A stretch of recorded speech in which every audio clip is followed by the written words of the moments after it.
Good morning, everyone. I am Reina May Barasa together with my co-presenter, Beverly Jowell Estay. This morning, allow us to present to you the research on inclusive education and an early childhood context.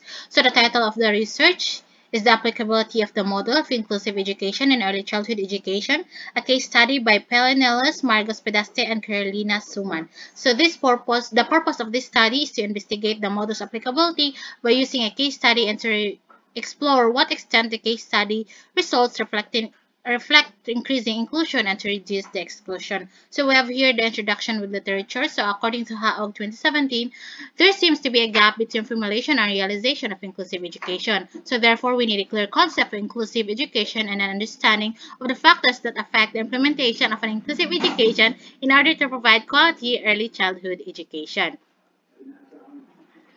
So, according to Nellis and Pedasti 2020, a model that includes the concept of inclusive education and evidence-based practice on all levels of education system could fill this gap in the field of inclusive education. Based on a systematic literature review, it proposed a model that involves a general definition and key characteristics of inclusive education and early childhood education. So, in this model, contemporary inclusive education is operationalized by 14 key characteristics and on five levels, which we're going to know later on. So, according to Booth and Ainscoe 2002 and Slee 2005, in order to support inclusion and reduce exclusion, various aspects of the education context should be noted. For example, knowing the specific of all marginalized group. So according to Florian 2014, she also pointed out that although there is no definition of inclusion has been universally accepted, developing a universally accepted definition may represent a positive step toward developing an inclusive practice. So, according to UNESCO 1994 HAOG 2017, the broad definition includes all marginalized groups,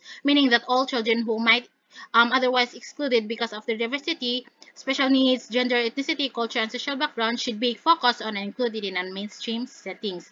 So, sad to say, we don't have any framework from this study, but we have here the model of the implementation of inclusive education and early childhood education based on Nellis and Pedasti 2020. So, as you can see, the model consists of three circles. So, the definition of inclusive education is at the center. So this circle is divided into two parts showing the two dimensions of the definition, the philosophical and the practical sense, according to Lingvivest et al. 2015, accompanied by their specific features. So the two other circles represent how the characteristics of inclusive education and early childhood education are operationalized. At the center of each level is the subject related to the key characteristics of responsible for providing access of ensuring the quality of the key characteristics on a particular level, thereby influencing the implementation of an inclusive education.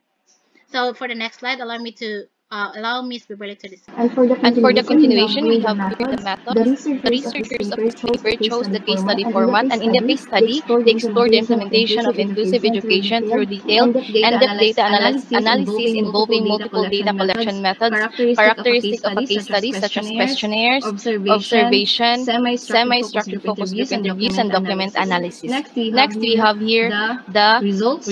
Results show that all key characteristics at 5 levels of the theoretical model, which are the child level, teacher level, family level, institution level, and state level, are also evident in the case study. And each level comprises key characteristics and features describe the key characteristics in greater level. And we have here next the recommendations. According to Booth and Ainscoe 2002 and Ballard 2013, legislation and the language used when talking about inclusive education can lead to exclusion rather than inclusion. Therefore, how we organize teaching and learning activities, how we talk about inclusive education, and how we present it in legislation are of crucial importance. Ballard 2013 suggests that to reduce exclusion and create more inclusive ways of living, we need to think differently and consider alternative ideas that would support the development of more fair and democratic practices. And that's all for our presentation. Thank you.